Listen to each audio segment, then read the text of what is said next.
Good morning. Let's look at another point about Hezekiah in 2 Kings. And behind me you see the Yahara Channel flowing from Lake Mendota to Lake Monona. It's a beautiful day in Madison. You are facing west. And this point about Hezekiah will be familiar to the older believers who have studied not just the New Testament but also the Old Testament. Hezekiah was one of the mostly good kings, and the time came for him to pass on to his ancestors.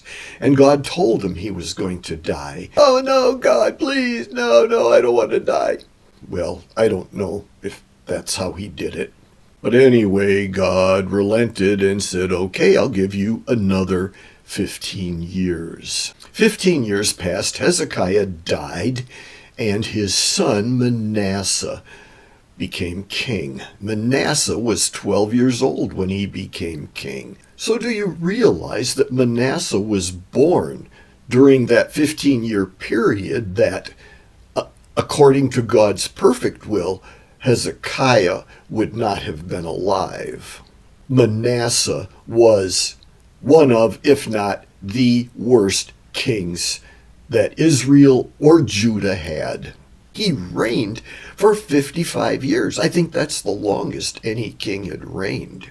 So during the time Hezekiah was not supposed to be alive, the worst king was born. And not only was he the worst king, but he reigned as bad as possible for the longest time of any of the kings. So the clear and obvious lesson in that is when God has a plan, when God expresses his will, it is best for everyone that we follow his will. And even if God's will seems to be punishment, seems to be bad, seems to be difficult for us, we and everybody around us are better off if we just let God have his way.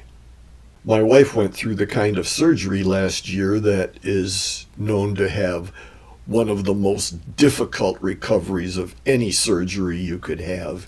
And remembering the lesson of Hezekiah, she wrote in her journaling prayer book, "If it's your will, God, to take me, take me. I don't want to be a Hezekiah."